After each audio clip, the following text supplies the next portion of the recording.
할렐루야. 하나님께서는 은혜를 주시고 복도 주시지만 또 한편으로는 진노하시고 벌도 주시는 하나님이시죠. 그래서 신명기에 보면 10장 11절에 보면 11장에 보면 내가 네 앞에 복과 저주를 놓았다는 말씀까지 합니다. 복도 주시고 은혜도 주시지만 때로는 저주와 멸망도 하나님께서는 주신다는 거죠. 오늘 예배하는 여러분들 모두는 하나님의 은혜와 복을 풍성하게 받으셔서 그 은혜와 복이 누림이 되시길 축복하고 그 누림이 여러분의 입술에 감사와 찬송 간증되기를 축복합니다. 특별히 오늘 이스라엘 백성들을 보면 1절 말씀에 우리가 방향을 돌려 여호와께서 내게 명하신 대로 홍해길로 광야에 들어가서 라고 말하는데 그 앞에 무슨 일이 있었습니까? 싸우러 가봐야 내가 너와 함께 안 할 거야. 그러니까 가지 말아라. 그러는데 불순종하고 갔잖아요. 그 불순종의 결과가 하나님의 진노였고 함께 해주시 않아서 참패를 당했지 않았습니까? 그 일이 있은 후에를 말하는 거예요. 그러니까 여러분에게 간혹 말씀을 드렸지만 우리가 하나님의 말씀에 순종하고 성령에 이끌려 살아가야 하는 이유가 무엇이냐 하면 그게 복되기 때문이에요. 그게 평강이에요. 그런데 하나님의 진노를 사고 하나님의 책망을 받은 뒤에야 깨닫고 돌이킨다면 이거 어리석은 거죠. 그래서 하나님께 얻어 터지고 바른 길 가지 말고 머리 쓰다듬어주고 하나님이 기뻐하실 때에 지속적으로 그 복된 길을 걸어가는 여러분들이 되시자는 겁니다. 그래서 복 있는 사람은 악인의 길을 따라가지도 않고 죄인의 길도 서지 않고 오만한 자의 자리도 앉지 않는다는 거예요. 왜? 그건 책망받는 거야. 그거는 멸망당하는 길이에요. 그러니까 그 길을 걸어가지 않는 사람이 복이 있는 사람이단 말이에요. 복 누리는 사람이단 말이에요.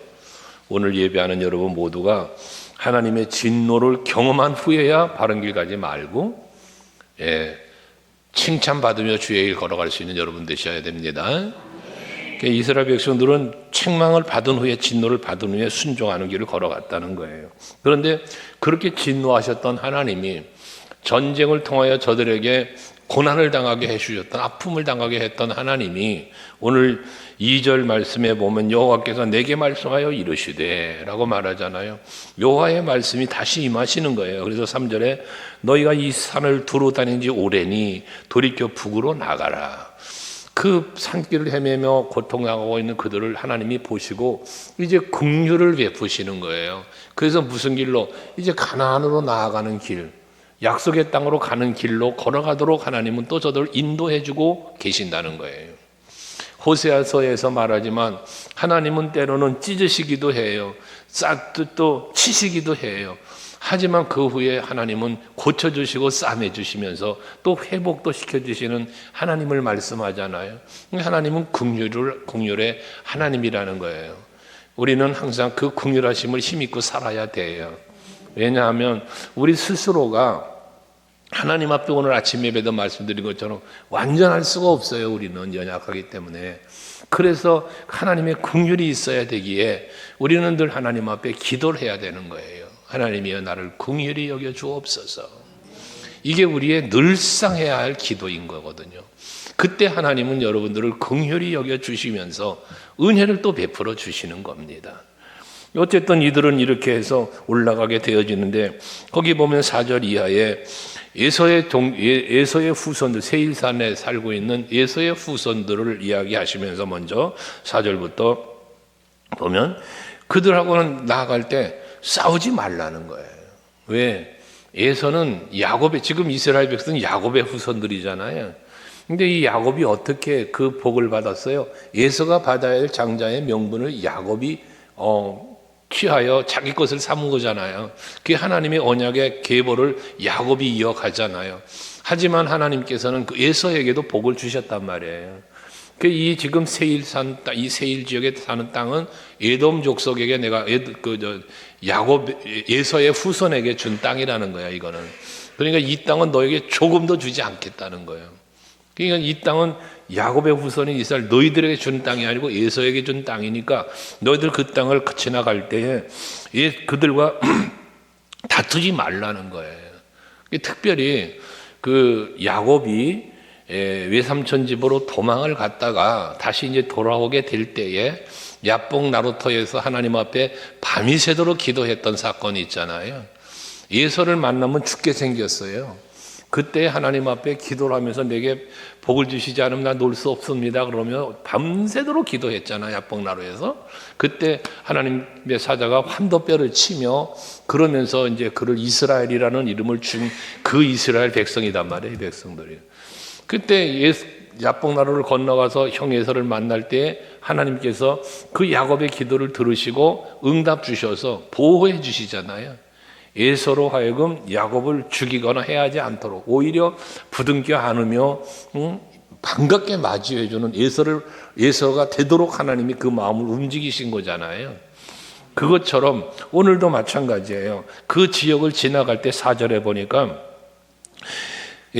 그 에서의 자손에 사는 세일 지역을 지나가게 될 텐데 그들이 너희를 두려워하리니 너희는 스스로 깊이 삼가고라고 하는데 그들이 두려워한다는 거예요. 그럼 에서의 후손들이 힘이 없어서 두려워합니까? 아니죠. 에서의 후손은 이스라엘 후손보다 더 강한 족속이란 말이에요.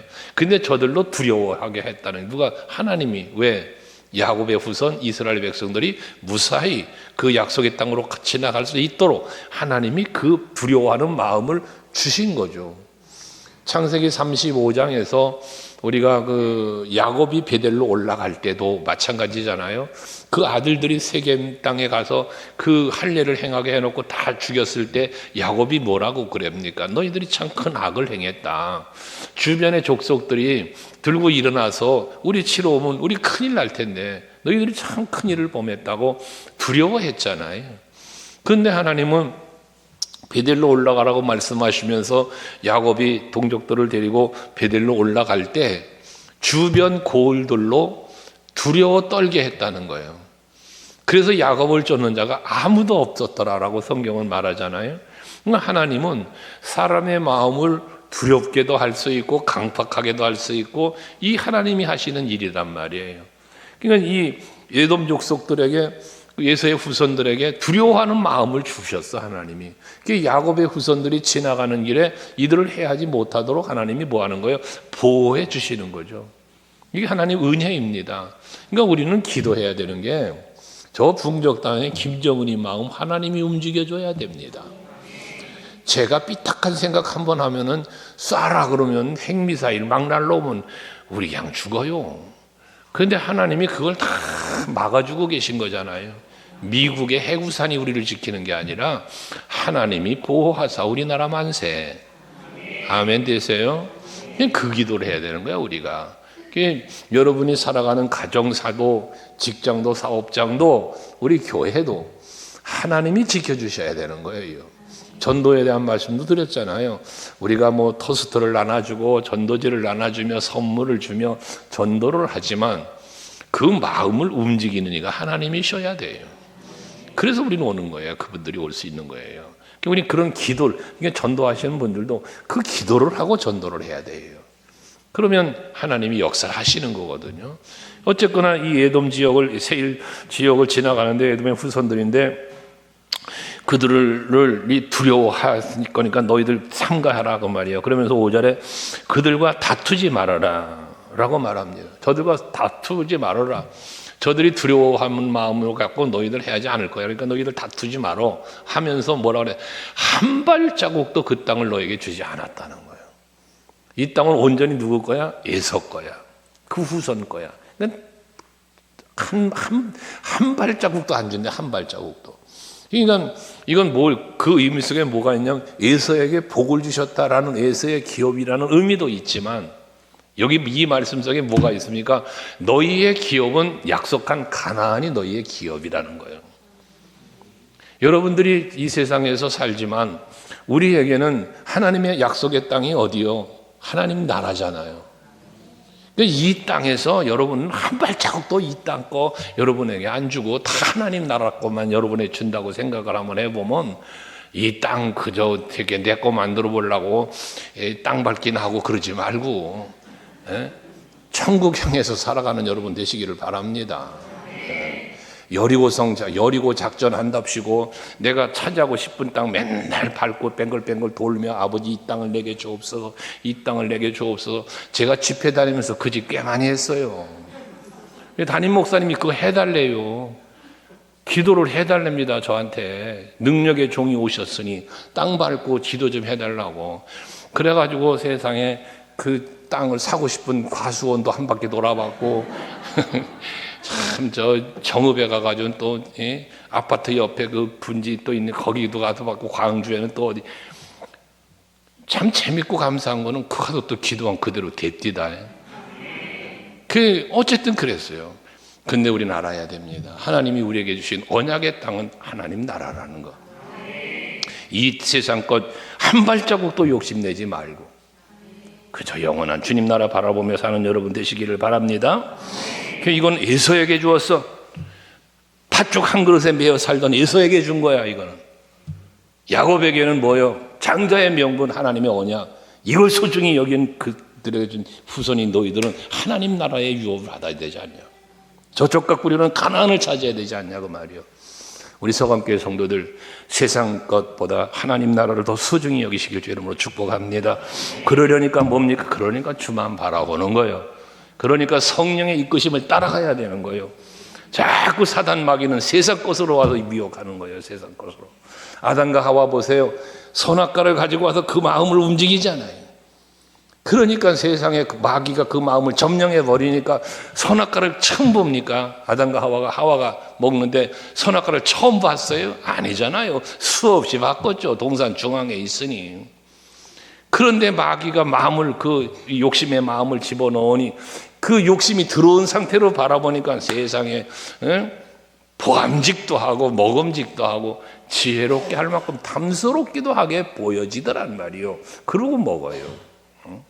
그러니까 여러분 마음을 잘 지키라는 거예요. 가룟 유다가요. 제자들 사도들 중에 그 재정 관리했던 사람 아니에요. 그게 처음 합니까? 계속했지.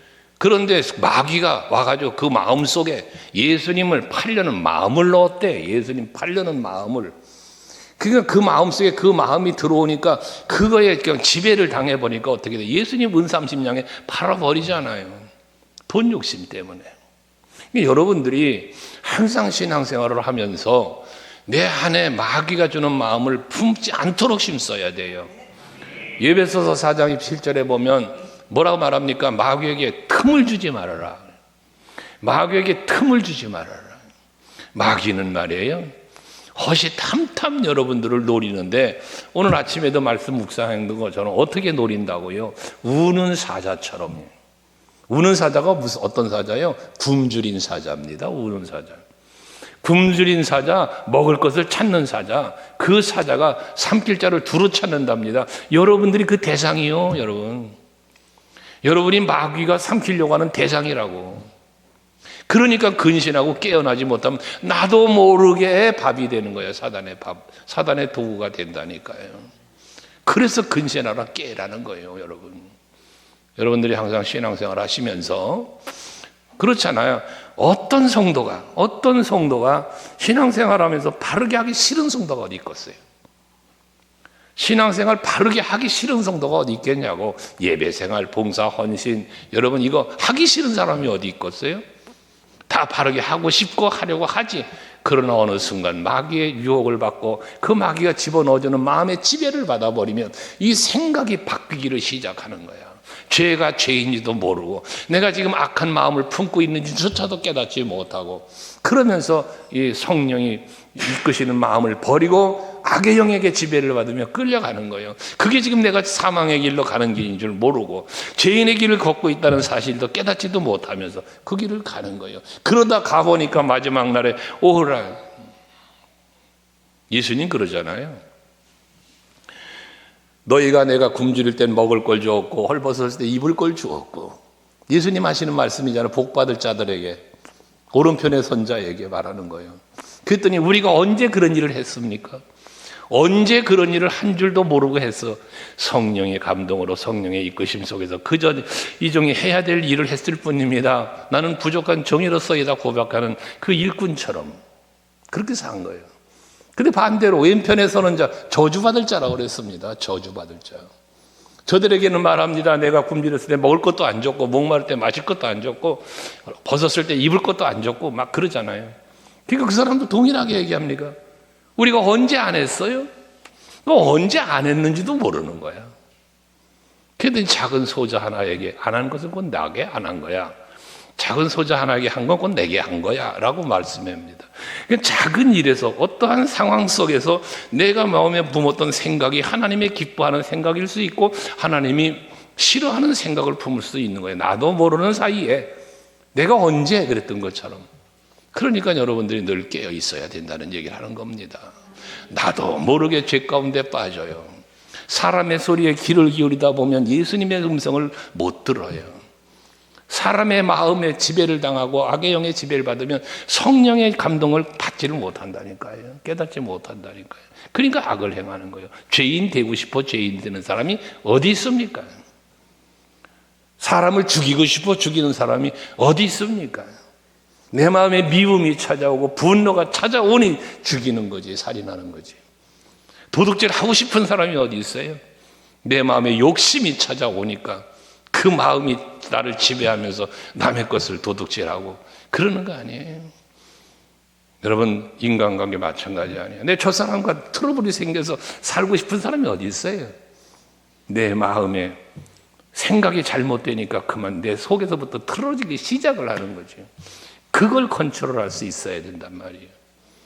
그게 여러분 성령의 열매 중에 자기 절제예요. 셀프 컨트롤이에요. 그걸 해야 된다는 거예요. 어쨌든 에서에게 준 땅인데 한 발자국도 너에겐 주지 않았어. 그러니까 너희는 뭐해? 가야 된다는 거예요. 그러면서 6절에 너희는 돈으로 그들에게서 양식을 사서 먹고 돈으로 그들에게서 물을 사서 마셔라. 값을 주고 사라는 것이잖아요. 왜? 저들에게 뭐가 필요해? 돈. 예수가 그거잖아. 아까도 얘기한 것처럼. 그에겐 팥죽 한 그릇이 필요한 거예요. 팥죽 한 그릇이. 그러나 야곱에게 필요한 것은 장자의 명분이었던 것처럼 저들이 요구하는 거 돈 줘. 저들이 돈 욕심이 있으니까 줘. 돈 줘. 그러나 너희가 얻어야 할 것은 뭐다? 가나안이라는 것이에요. 여러분 신앙생활 하시면서 놓아야 할 것은 과감하게 놓을 수 있어야 하고 놓치지 말아야 할 것은 딱 잡아야 되는 거예요. 놓지 말할 건 뭐예요? 주님의 손이죠. 절대 주님의 손을 놓아서는 안 됩니다. 말씀을 손에서 놓으면 안 되는 거예요. 그러나 놓아야 할 것은 사도 바울처럼 내가 난 지 8일 만에 할례를 받았습니다. 나는 베냐민의 지파입니다. 히브리인 중에 히브리입니다. 가말렐의 문하생입니다. 얼마나 당시 시대의 자랑거리라고 그랬어요. 명예, 권세, 누림 다 배설물처럼 여기고 오직 십자가 바라보며 나아갔다는 그 바울의 고백 같은 그런 아름다운 믿음과 신앙의 고백이 우리 서강교회 성도 여러분 모두에게 있길 축복합니다. 그러시면서 7절에서 보면 기가 막힌 말씀하잖아요. 이거 같이 한번 읽어볼 이유가 있죠. 7절 같이 읽습니다. 시작.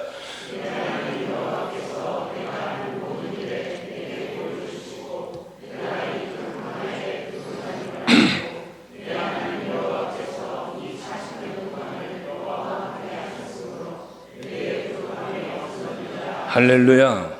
이 7절의 말씀이 여러분에게 복으로 임하길 축복합니다. 그 말씀에 보면 내 하나님 여호와께서 내가 하는 모든 일에 내게 복을 주셨답니다. 오늘 예배하시는 여러분요, 여러분들이 하시고자 하는 모든 일들, 그것이 가정의 일이었던 직장이었던 사업장이었던 교회에서 봉사하는 주의 일이었던 모든 일을 하려고 할 때 할 수 있도록 도우시는 하나님의 은혜가 여러분에게 임해서 범사가 잘 되는 복을 누리는 여러분 되시기를 주의 이름으로 축복합니다. 그러면서 광야에 두루다니는 그 사실을 하나님 다 보고 계셨다는 거예요. 40년 동안을 보고 계셨다는 거예요. 함께 하셨다는 거예요. 여러분 어디를 가든지 무엇을 하든지 가는 곳마다 머무는 곳마다 하는 일 무엇이든 다 항상 하나님이 함께 계심을 믿으시길 바랍니다. 요셉이 형들에게 버림을 받고 노예로 팔려갔지만 거기도 하나님이 함께하신 하나님이요. 다윗이 사울왕에게 쫓기고 죽음의 공포 속에 있을 때에 엔게디 바둑을 속에 숨어도 거기 하나님이 계셨고요. 저 거친 광야에서 들잠을 자야 할 때도 하나님은 거기 계셨고요. 어딜 가나 함께 하셨어요. 어딜 가나. 그러니까 그 함께 하신 때문에 다윗은 강성해졌다고 그러고 요셉은 형통한 자가 되었다 하지 않습니까? 오늘 예배하는 여러분들도 이 성전에 모여 예배할 때뿐만 아니라 여러분이 가정에 가도 직장을 가도 사업장을 가도 복음을 들고 전도하러 가도 주방에서 봉사하든 주차장에서 봉사를 하든 어느 곳에서 무슨 일을 하든 하나님이 여러분과 함께하고 계신다는 믿음을 확실히 갖기를 축복합니다. 그러면서 7절 마지막에 뭐라 합니까? 내게 부족함이 없었느니라 했습니다. 내게 부족함이 없었느니라. 여러분 뭔가 사시는데 부족한 게 있나요?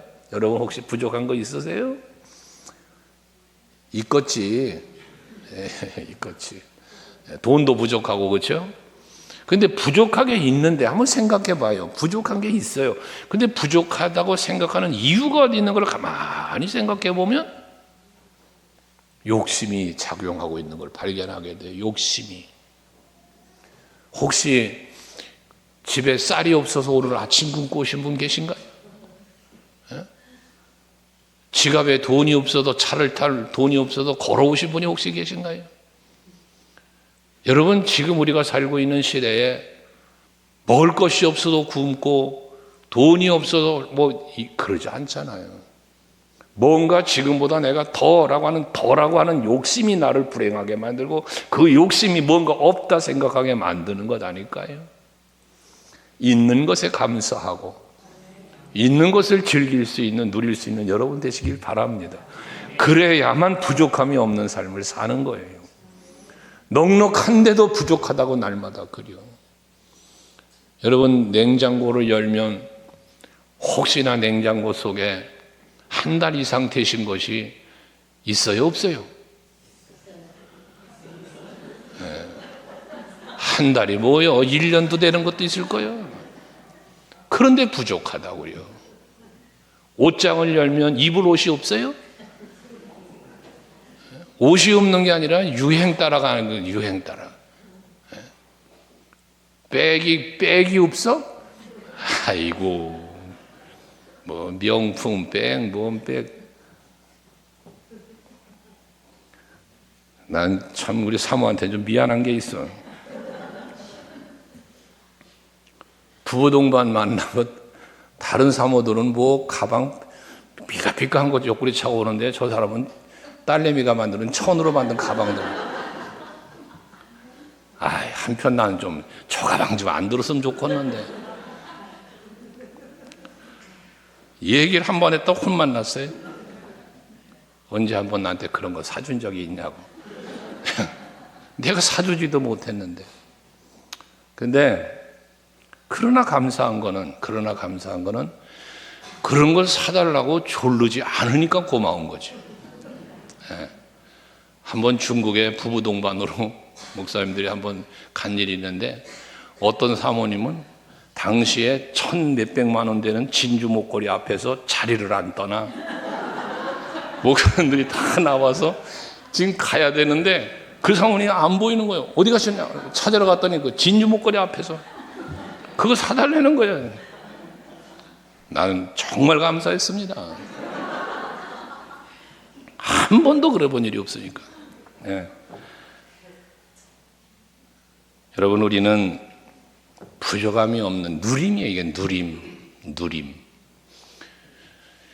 다 쓰러져가는 오두막집에 살아도 누리며 사는 사람이 있고 궁궐 같은 집에 살아도 누리지 못하는 사람이 있어요. 우리 소강교회 성도들은 누리는 성도가 되시길 바랍니다. 제가 목회를 하면서 늘 느끼는 거지만요, 여러분들 중에는요 나름 그래도 부족함이 없이 사시는 분들도 있고 정말 힘들게 사시는 분들도 계시잖아요. 근데 그 힘들게 사시는 분이 참 마지막 통장입니다 들고 와서 손을 떨며 내놓을 때 분명히 그 힘들고 어려운 걸 아는데도 제가 이 일을 한번 감당하고 싶습니다, 함께하고 싶습니다라며 헌신하는 손길들이 있을 때 제 마음이 참 찡해요. 할 수 있을 것 같은데 안 하는 분들도 있는데, 그 힘든 상황에서도 남들보다 뒤지 않고 하겠다고 헌신하며 앞장서는 그런 모습들은 제 마음에 감동이 있는데 하나님 어떠시겠을까 하는 생각을 해보죠. 여러분들, 오늘도 봉사 카드 써서 내시라 그랬는데 오늘 몇 분이나 어떤 걸 냈는가 모르겠습니다만은, 그저 교회에 출석하고 기관에서 그저 하는 것만이 아니라 정말 그리스도의 몸된 지체라면 지체로서 내가 할 수 있는 일을 찾아서 더 사역의 지경을 넓혀가려고 힘쓰는 여러분들이 돼야죠. 일주일에 한 번 교회 와가지고 뭔가 했다고 하나 그게 고작이야. 그게 고작. 다른 무엇인가 해본 일이 없어. 헌신 봉사 해본 일이 없어. 그게 과연 교회의 주인의식을 갖고 살아가는 삶의 모습이라고 말할 수 있겠는가라는 거예요. 우리는 하나님께서 40년 동안 함께 하시며 부족함이 없게 은혜 베푸신 이스라엘 백성들이 받은 은혜처럼 이 시대를 살고 있는 우리들에게도 동일한 하나님의 은혜는 임하고 있다는 사실 잊지 마시고 감사하며 삽시다. 그 뒤에 9절에 보면 모압에 대한 8절에 보면 모압에 대한 이야기가 나옵니다. 모압은 누굽니까? 룻의 후손입니다. 아브라함의 조카 룻. 소돔성이 멸망당할 때에 그 롯의 아내가 소금기둥이 되고 난 후 그 두 딸이 아버지와 상관하여 낳은 족속이 모압과 암몬이잖아요. 그들에 대한 말씀을 하는데 9절에 보면 여호와께서 이르시기를 모압을 괴롭히지 말아라. 그와 싸우지도 말아라. 그 땅을 내가 내 기업으로 주지 아니하리니 이는 내가 롯 자손에게 아르를 기업으로 주셨습니다 라고 말씀하고 있습니다. 이 아르라고 하는 말은 모압 땅을 일컬어 다른 이름으로 불렀던 이름이라고 말하는데, 그건 누구에게 줬어? 이건 롯의 후손 모압 자손에게 준 땅이야. 그 모압 평지라고 말하잖아요. 이스라엘 백성들이 이제 가나안 들어가기 바로 직전에 지금으로 말하면 요르단 땅인데요. 그걸 저들에게 주었다는 거예요. 이 역시 마찬가지예요. 이 땅 때문에 너희들 싸우지 마. 이 땅은 저들에게 준 땅이야. 그러니까 너희는 뭐해? 가나안만 바라보라는, 역시 마찬가지 동일한 얘기를 주고 있습니다.